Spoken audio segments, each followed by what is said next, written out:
आरती, मन में बसा कर तेरी मूर्ति, उतारूं मैं गुरुवर तेरी आरती, तेरी आरती, हाँ तेरी आरती, तेरी आरती, हाँ तेरी आरती, उतारूं मैं गुरुवर तेरी आरती, मन में बसा कर तेरी मूर्ति, उतारूं मैं गुरुवर तेरी आरती।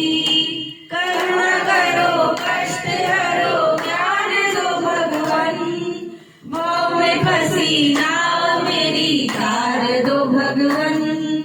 करुणा करो कष्ट हरो ज्ञान दो भगवन, मोह में फंसी नाव मेरी तार दो भगवन। दर्द की दवा तुम्हारे पास है, दर्द की दवा तुम्हारे पास है, जिंदगी दयाली है भीख मांगती, मन में बसा कर तेरी मूर्ति, उतारूं मैं गुरुवर तेरी आरती, मन में बसा कर तेरी मूर्ति, उतारूं मैं गुरुवर तेरी आरती।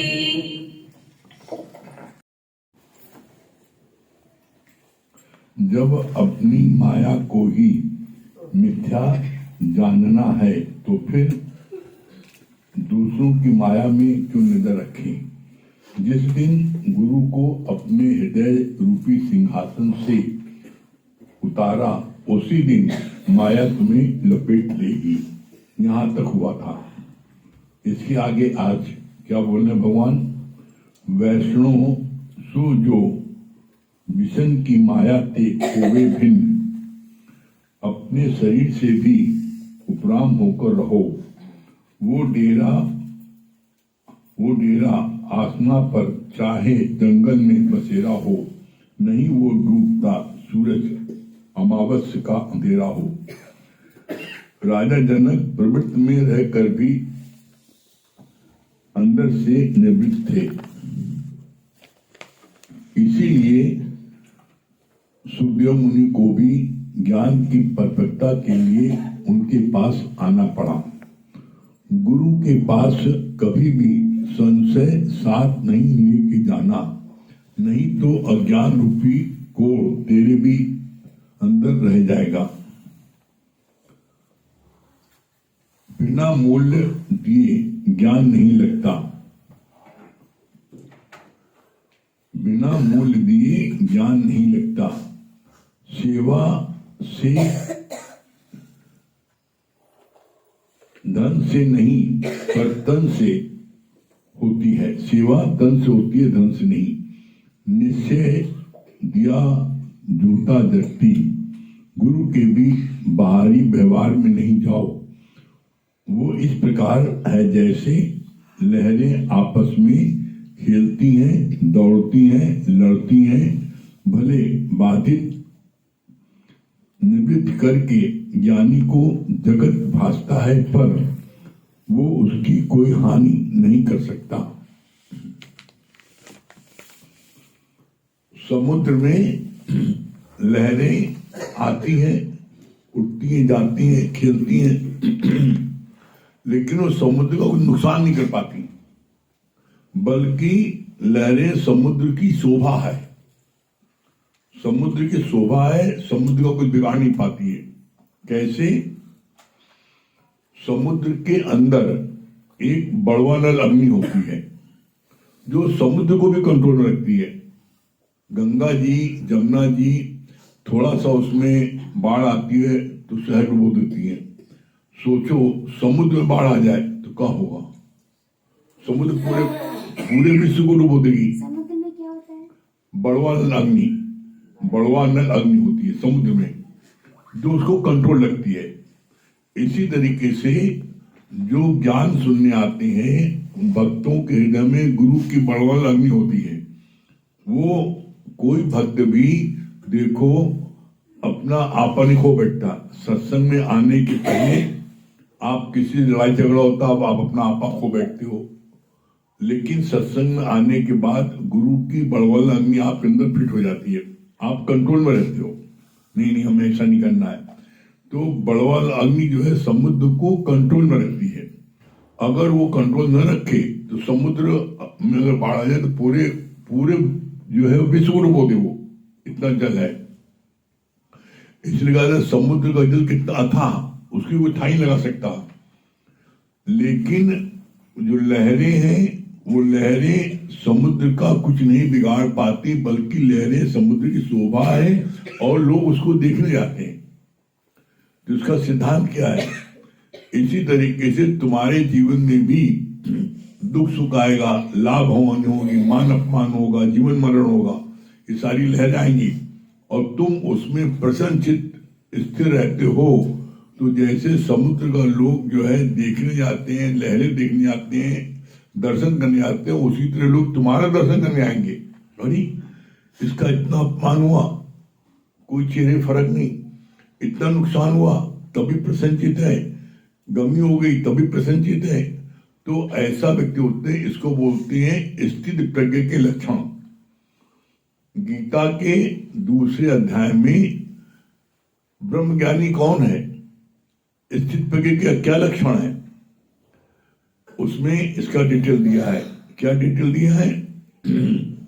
सुख में, दुख में, लाभ में, हानि में, जीवन में, मरण में, यश में, अपयश में, सब में सब रहे। वो है ब्रह्मज्ञानी। बोलना अलग बात होती है और जब परिस्थिति आए उसमें टिकना अलग बात होती है। तो कौन टिकता है? ब्रह्मनिष्ठी। इसमें भी दो चीजें होती हैं। एक होती है ब्रह्मनिष्ठी, जिसकी ब्रह्म में क्या है, आस्था है और टिका है, खड़ा है। और एक होता है ब्रह्म श्रोती। ब्रह्म श्रोती का मतलब क्या होता है? जो ब्रह्म के बारे में अच्छे से बता ले, वो है ब्रह्म श्रोती। तो बताने से तेरा काम नहीं चलेगा। तुमने बहुत बता लिया, बहुत तुमने लेक्चर दे दी जाकर के, बड़ा प्रभावित कर लिया, लेकिन जब तुम्हारे ऊपर कोई बात आई तो भो करके रोने लगे, तुम्हारी सब पोट पट्टी खुल जाएगी। देखो लेक्चर इतना दे के आए और जब जरा सा इनका ये बात अपमान हुई तो कैसे मरने मारने तैयार हो गए, तो पोल खुल जाएगी। इसीलिए कहा गया है दो चीज कभी नहीं छुपती। पहली बात क्या नहीं छुपती? एक होती है भक्ति करे पाताल में प्रकट हो आकाश, और जब तीनों लोग में छुपे न हरिदास। एक भक्ति नहीं छुपती, और दूसरा आपका अज्ञान नहीं छुपता। जैसे खांसी और खुजली, चाहे कितना कोई कर लो उपाय, खांसी खुजली नहीं छुपेगी।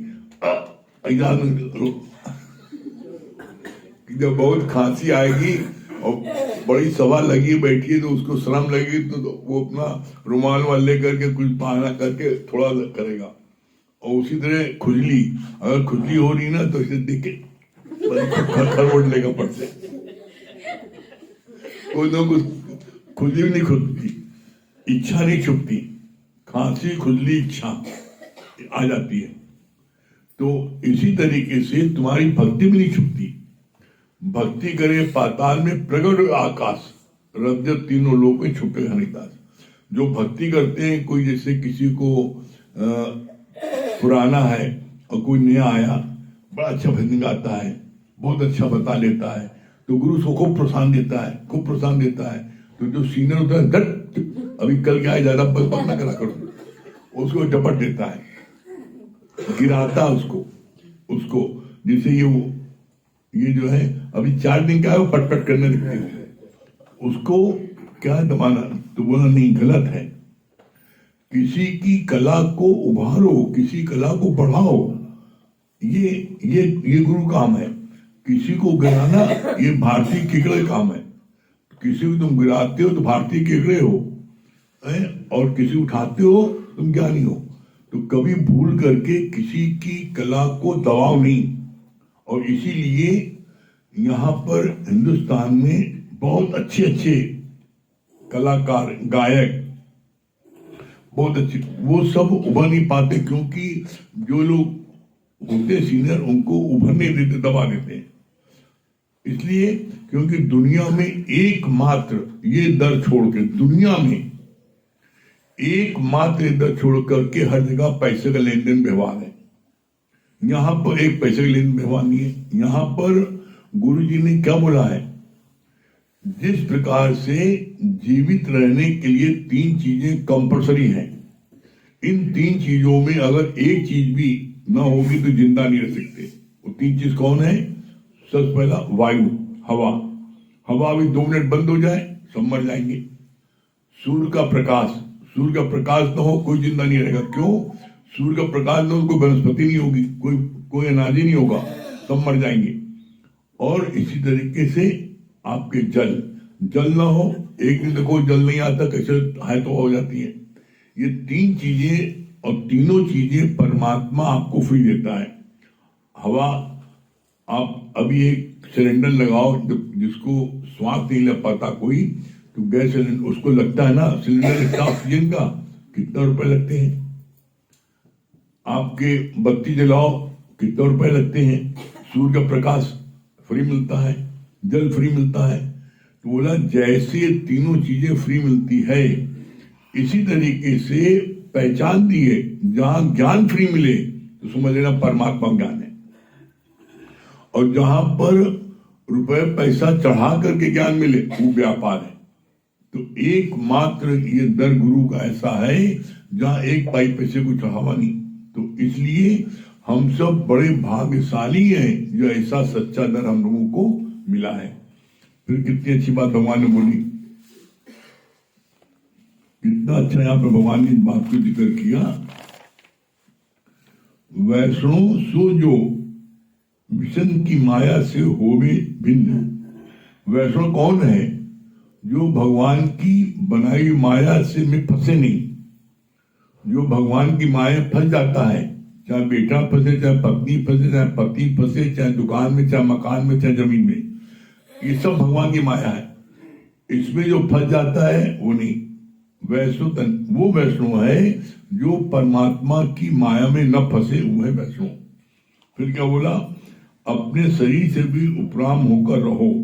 वो डेरा आसमां पर चाहे जंगल में बसेरा हो, नहीं वो डूबता सूरज अमावस्या का अंधेरा हो। अमावस की रात में अपना हाथ भी नहीं दिखाई पड़ता, इतना अंधकार हो जाता है। अंधकार होने के बावजूद सूर्य निकला है, सूर्य निकला है, उसको बादलों ने ढक लिया है।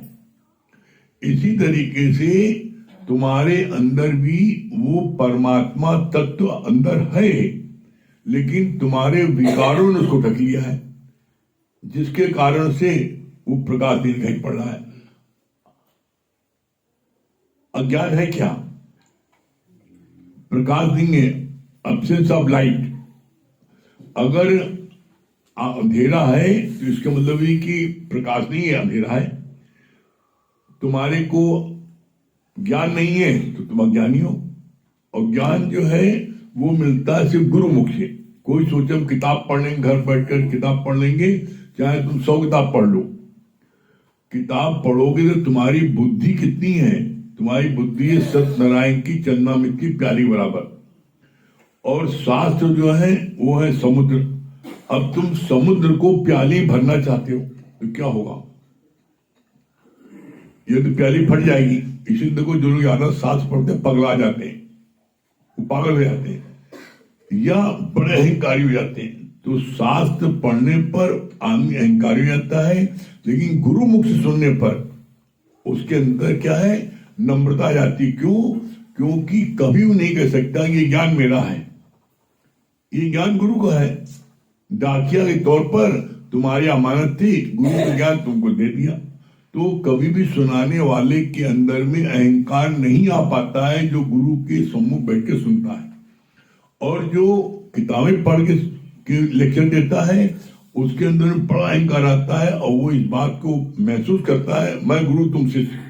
और अगर किसी ने कुछ बोला, चुप, ज्यादा ना बोलो, तो वो हमेशा डांटता है। कभी आप दुनिया के किसी सत्संग चले जाओ, दुनिया के किसी सत्संग चले जाओ, वहां पर महंत जी भाषण दे रहे हैं, प्रवचन दे रहे हैं, जब कोई पूछो देखो कैसे से आप लोगों को बैठा, बट कोई पूछे नहीं देता। क्यों? उनकी जो रट के आए हैं, जो चीज वही चीज बताएंगे। और किसी ने कोई प्रश्न कर लिया, कभी किसी को छूट नहीं प्रश्न करने की। एकमात्र ये दर है जहां पर कि प्रमोट किया जाता है, जहां पर कि इस बात के लिए प्रोत्साहन दिया जाता है, पूछो जिसको पूछना है। और सत्संग शुरू होने के पहले इस बात को होता है कि आपको के मन में, किसी के मन में कोई प्रश्न हो, आप कर सकते हो। एकमात्र दर है जहां पर कि हम अपनी बात को गुरु से कह सकते हैं, बाकी कह नहीं सकते। इसलिए कहा गया ये सच्चा दर।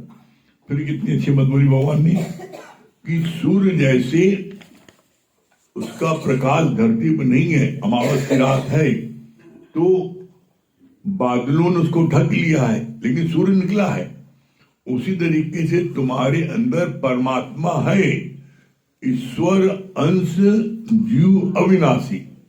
ईश्वर का अंश जीव जो अविनाशी है, मरने वाला नहीं, वो तुम्हारे अंदर है। उसी को प्रकट करना है। और कैसे प्रकट होगा? वो प्रकट होगा गुरु की सहायता से। बिना गुरु की सहायता के कोई भी अपने अंदर के ब्रह्म को प्रकट नहीं कर सकता। कैसे? इसका जवाब दिया गुरु ने, मत कोई भूले भरम संसार, गुरबिन कोई न उतरे भवपात। जैसे दुनिया का कोई व्यक्ति भी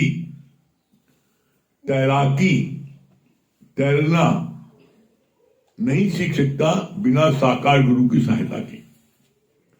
साकार गुरु जब सिखाता है तो शुरू में कुछ दिन वो तुम्हारे पेट के नीचे अपना हाथ देता है और तुम्हारे शरीर के बैलेंस को बनाए रखता है, डूबने नहीं देता। और तुमको बोलता है ऐसे हाथ मारो, ऐसे पैर मारो। जब कुछ दिन में तुम्हारा बैलेंस सेट हो जाता है तब वो हाथ हटाता है। जैसे कोई छत, अब नन्ना सवाल, इसमें भी जब छत डाली गई तो 21 दिन, 1 महीना नीचे बल्ली उल्ली दे करके उसका पाड़ बांधा गया। और जब बंधा रहता है 1 महीने उस पर रहता है, और जब टिक जाता है तब हटाई जाती है। इसी तरीके से कोई भी व्यक्ति चाहे क्यों वर्ल्ड चैंपियन की किताब को पढ़ ले, तैरने वाले की, और रट ले और उसके अंदर पानी में उसको छोड़ दो, जितना रटेगा भूल जाएगी, डूब जाएगा, कुछ याद नहीं रहेगा। सहारे की आवश्यकता है। इसी तरीके से हर भक्त को, हर जिज्ञासी को पहले गुरु की सहायता की आवश्यकता है। जब वो सहारा देता है, प्रोत्साहन देता है, नहीं तुम कर सकते हो, क्या नहीं कर सकते? जब गुरु ने किया तुम क्यों नहीं कर सकते हो, प्रोत्साहन देता है, तो फिर वो धीरे धीरे उसका उत्साह बढ़ता है और वो एक दिन गुरु से अच्छा हो जाता है, उनसे अच्छा बताने लगता है। क्यों? जो गुरु की काबिलियत हो तो उसने सब ले लिया, उसके साथ साथ उसकी अपनी कुछ काबिलियत है और अच्छा हो गया। तो कभी भी अपने को छोटा कमजोर नहीं मानो, नहीं। इसलिए गुरु जी ने पहले ही बोला, जो तू है सो मैं हूं, और जो मैं हूं तू है, मोहि तो भेद कैसा? कोई भेद नहीं है। तुम्हारे अंदर कोई शक्ति है, गुरु के अंदर कोई शक्ति है। गुरु ने अपने गुरु की सहायता से अपनी शक्ति को प्रकट कर लिया है। तुम भी अपने गुरु की सहायता से अपनी शक्ति को प्रकट करो, बस होगा।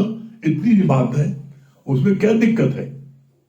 लेकिन दिक्कत उनको होती है जो अहंकारी होते हैं।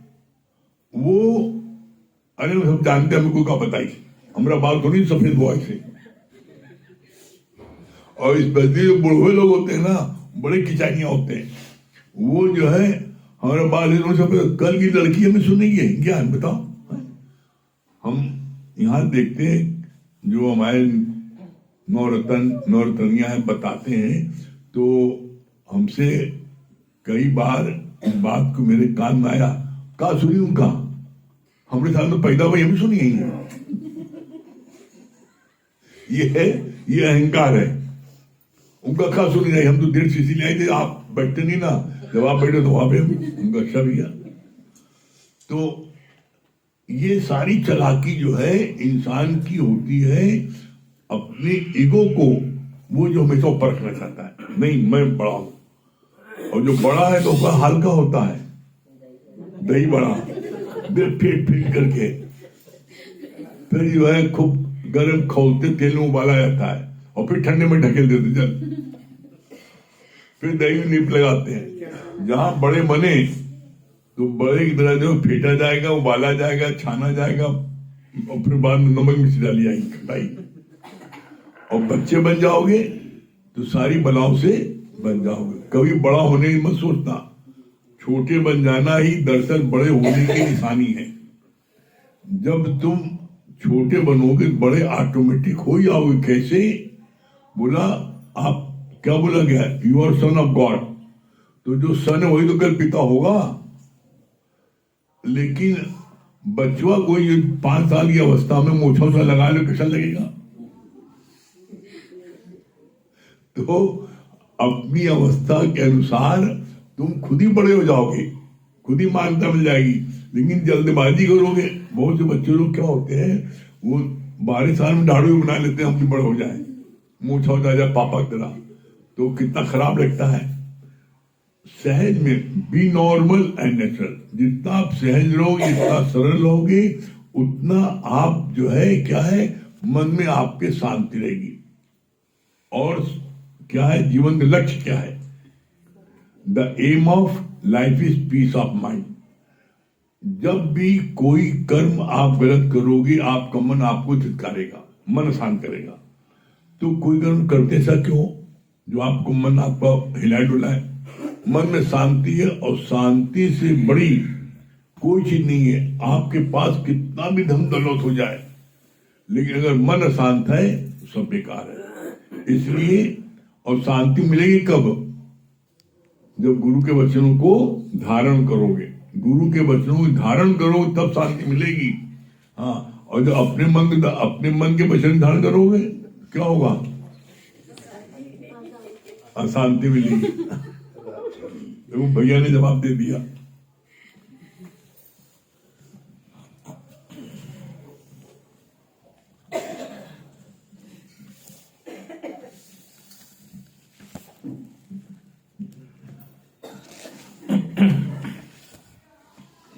सभी प्रेमियों को हरिओम।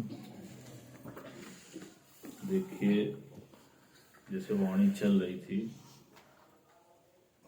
तो हम सब एक्चुअली अधीरज हो जाते हैं। जैसे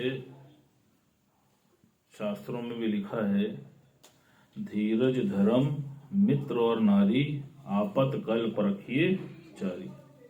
तो सबसे पहला जो आया है वो आया है धैर्य धीरज को। और आप देखिए कि कोई भी परिस्थिति हम सबके जीवन में आती है तो सबसे पहले हम अपना धैर्य खो जाते हैं,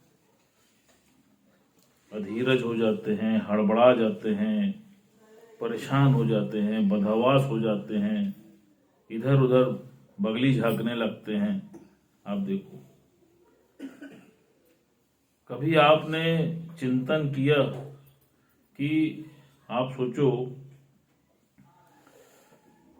धीरे धीरे रे मना, धीरे धीरे रे, और माली सींचे 100 घड़ा, रुत आए फल होए। हर चीज का एक प्रोसेस है। आज हम सब गुरु की शरण में हैं, इस मार्ग पर अग्रसर हैं, लेकिन कब? जब हमारे भीतर धीरज है। आज आप देखो, गुरु ने भी 30-35 साल कड़ी तपस्या की और गुरु को परीक्षा दी। हम सोचते हैं कि 30 दिन में वो उपलब्धि हासिल हो जाए। आप बताओ, पॉसिबल है? बस यही हमारी भूल हो जाती है, यहीं पर हमारे धीरज में कमी हो जाती है। आप देखो, कभी आपने देखा है कोई लेडी प्रेग्नेंट होती है, उसका बेबी 9 महीने के बाद मैच्योर बेबी माना जाता है। वहां क्यों नहीं धीरज हो जाते? कोई कहता है भैया 5वें महीने में डिलीवरी करा दो, 7वें में करा दो, तब पूरा धैर्य रखते हैं कि नहीं भैया 9 महीने में ही डिलीवरी कराना, पहले नहीं चाहिए। क्यों? क्योंकि तुमको उसका ज्ञान होता है।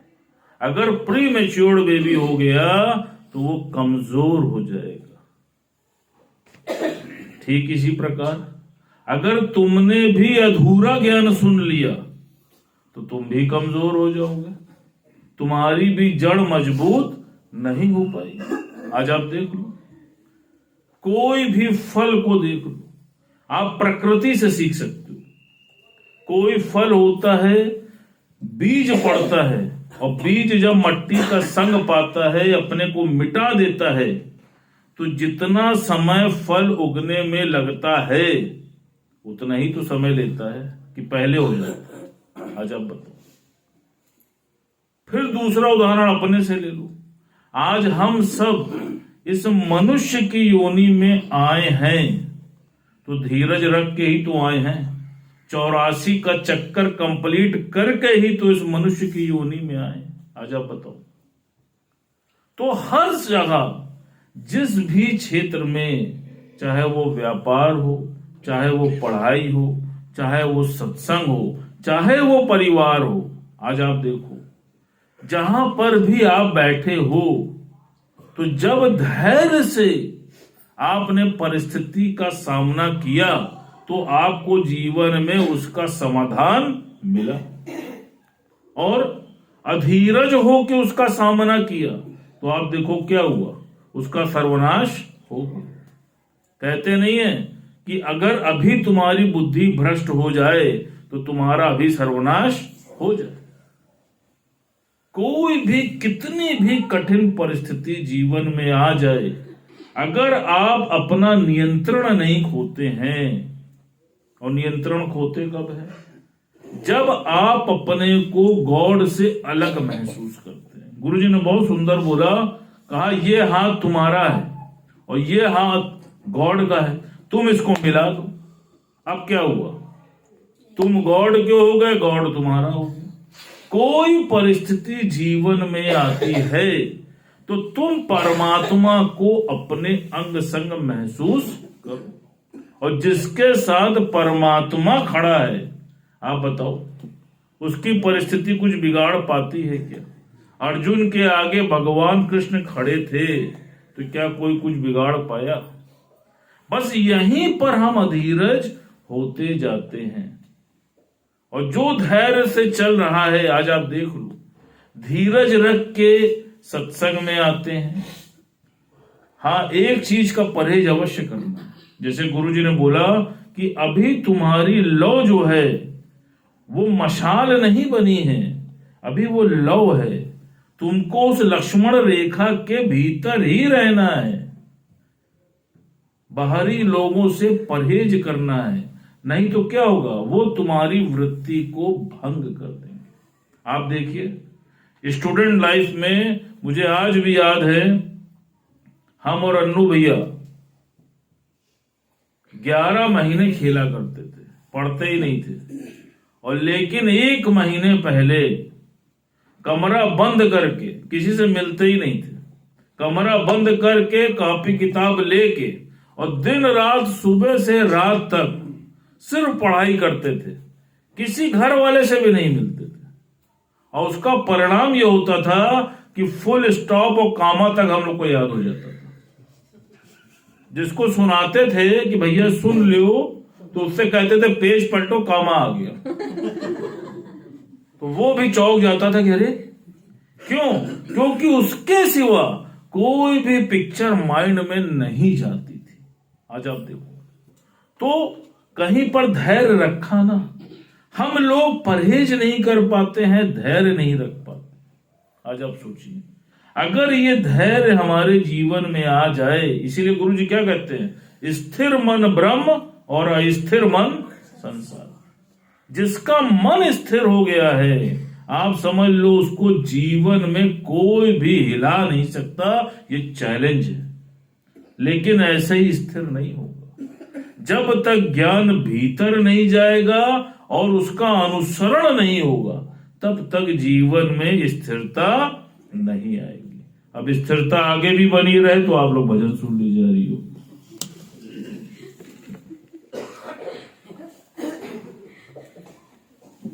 सुजागी से भी काम लेना है।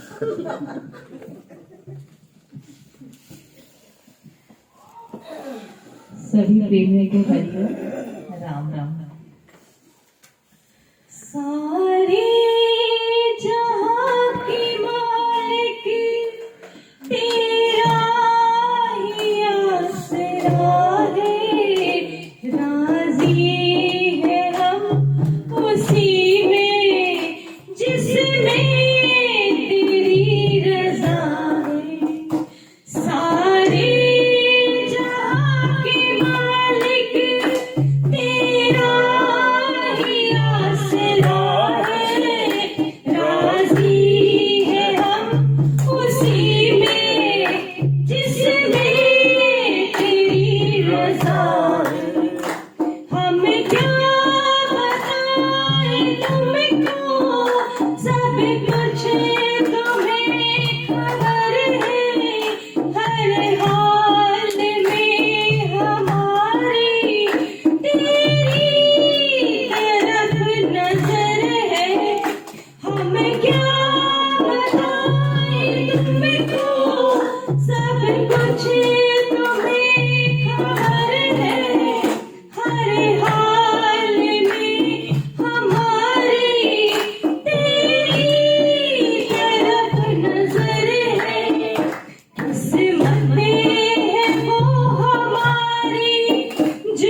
सेवा सेवा केवल तन से हो सकती है, धन से नहीं। भैया ने भी कहा ना, थिर मन ब्रह्म अथिर मन संसार। अगर थिर रहेंगे तभी ब्रह्म में रहेंगे। क्या बोलने संजय भैया? हरिओम गुरु जी, ये बात बहुत अच्छी लगी। जैसे आपने बताया कि समुद्र में वो रहते हैं जो समुद्र को कंट्रोल करके रखते हैं, इसी तरीके से जब हम ज्ञान सुनते हैं तो हमें कंट्रोल करने की पावर आ जाती है। भैया ने बहुत अच्छा बताया कि मेच्योर हो जाओ, मेच्योर होना जरूरी है। मैं भैया क्या बोल रहा है? हरि गुरु जी, हरि गुरु जी, बहुत अच्छी बात लगी गुरु जी। जैसे आपने कहा ना कि गुरु ही हमें प्रोत्साहन देता है। जब हम आते हैं तो हमारे सीनियर हमको डाउन करते हैं, लेकिन एक गुरु ही निस्वार्थ प्रेम करके हमें प्रोत्साहन देता है। सुशील भैया। हरि ओम गुरु जी, बहुत अच्छी बात लगी। जैसे सूर्य की रोशनी फ्री मिलती है, पानी फ्री मिलता, हवा निःशुल्क कुदरत की चीज है, इसी तरह ज्ञान जहाँ मिले निःशुल्क, तो ईश्वर की ज्ञान है, इसको निःशुल्क लेना चाहिए। चंदन भैया। हरिओम गुरु जी, बड़े होंगे तो दही बड़ा की तरफ फेंटे जाएंगे, इसलिए छोटे बनते रहना अच्छी बात है। हाँ, प्रेम भैया। गुरु जी प्रणाम। ये बात बहुत अच्छी लगी ना कि किसी भी कलाकार को उठाना हमको गुरु जी की गुरु जी सिखाते हैं। आपकी पाँव खींचना तो ये भारतीय खिकड़े की पहचान है। आप सुनी भैया कि होम मिनिस्ट्री क्या बोल रही है? हरिओम गुरु जी, जैसे आपको पता है कि बड़े रहोगे तो बड़े के जैसे फेंटे जाओगे, बड़ी तेल में तले जाओगे और एक कोने में पड़े रहोगे नमक मिर्ची लगा के। हरिओम गुरु जी। चार्टर्ड अकाउंटेंट साहब क्या बोल रहे हैं? हरिओम गुरु जी, आपने बताया ना, जहाँ ज्ञान प्रेम मेरे को परमात्मा दिया है, और जहाँ लेन देन मेरे को व्यापार है। डॉक्टर साहब क्या बता रहे हैं? डॉक्टर प्रीति। हरिओम गुरु जी, आपने बताया ना ईश्वर अंश जीव अविनाशी। ये पॉइंट अच्छा भैया ने बताया ना, जीवन के किसी भी क्षेत्र में हमें सक्सेस पाने के लिए हमारे अंदर पेशेंस का होना बहुत जरूरी है। संगीता। हरिओम गुरु जी, बहुत अच्छी बात लगी। जैसे और संत लोग जो है ज्ञान को अर्जित करते हैं कहीं से, तो उसको जो है बताते हैं, तो उसमें उनका अहंकार आ जाता है। लेकिन ये ज्ञान हम लोग समझते हैं कि गुरु जी दे रहे हैं, तो इसलिए अहंकार नहीं आता है। ये बात बहुत अच्छी लगी। क्या बोल रही है सीमा जी? हरिओम गुरु जी, ईश्वर अंश जीव अविनाशी, वो मैं हूँ, गुरु की सहायता से ही ज्ञान प्रकट। चित्रा। भैया जी की एक बात बहुत अच्छी लगी। जैसे प्रेग्नेंट औरत है, हम जानते हैं कि 9 महीने में ही होगा, तो आधा अधूरा ज्ञान मिलेगा। आधा अधूरा होगा तो कहीं न कहीं लुत्फ हो जाएगा। हरिओम गुरु जी, बहुत अच्छा आपने बताया ना कि मत कोई भूले भरम संसार, गुरु बिन कोई न उतरे पाँव पार। जैसे एक तैराकी के बारे में आप बता रहे थे, भैया की बात बहुत अच्छी लगी कि एक हाथ अपना है, एक हाथ परमेश्वर का है, दोनों का मिला देंगे तो परमेश्वर एक दूसरे को दे देंगे। क्या बोल रहे हैं? हरिओम गुरु जी। पद्म भूषण पद्मा जी, पद्म भूषण। हरिओम गुरु जी, ये बहुत अच्छा है। ब्रह्म को, परमात्मा को प्रकट करने के लिए हमें गुरु की सहायता लेना चाहिए। हाँ, शाम की मीरा। हरिओम गुरु जी, हरिओम। जैसे बताया नहीं गुरु जी कि जो गिराता है वो हिंदुस्तानी केकड़ा होता है, जो उठाता है वो ज्ञानी होता है। ये बात बहुत अच्छी है। हाँ, अर्चना जी। हरिओम गुरु जी, बहुत बहुत शुक्राना, बहुत अच्छा लगा। जो परमात्मा की माया में नहीं फंसता वो वैष्णव है। और भैया की बात बहुत अच्छी लगी कि धीरज धैर्य है तभी स्थिरता आएगी। अर्पणा जी। हरिओम गुरु जी, सही बात है। समुद्र में लहरें उठती है तो हम देखने जाते हैं, लेकिन समुद्र की लहरों को कंट्रोल करने के लिए उसके अंदर बड़वाड़ अग्नि होती है। उसी प्रकार हमारे जीवन में गुरु भी हमारे एक बड़वाड़ अग्नि की तरह होता है, जो भक्तों को उसके विकारों से रोक कर उसको बढ़ाता है। आप बहुत अच्छे खोले का मामला है।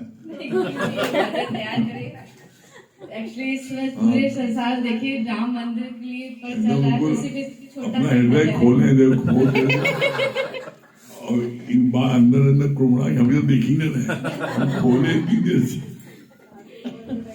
हम पहले देख लिया, खोल दिया, हमको बाद में पूछेंगे। सुनाइए। सभी का अनुरोध है कि इस पे जब लय होगी तो एक ताली के बाद रामचंद्र जी के ऊपर ही भजन बना है अयोध्या पे। भवन में आए हैं श्री राम, भवन में आए हैं श्री राम। पाँच सदी उपरांत सज रहा, पाँच सदी उपरांत सज रहा, आज अयोध्या धाम भवन में आए हैं श्री राम, भवन में आए हैं श्री राम।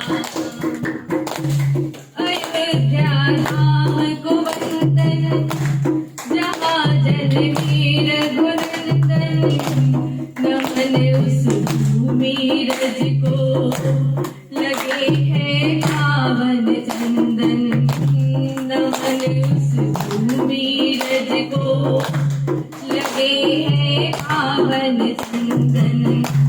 विराजे मंदिर में प्रभु श्री राम सिंहासन, साथ में होंगे देखो भरत लक्ष्मण शत्रुघ्न, साथ में होंगे देखो भरत लक्ष्मण शत्रुघ्न। दर्शन होंगे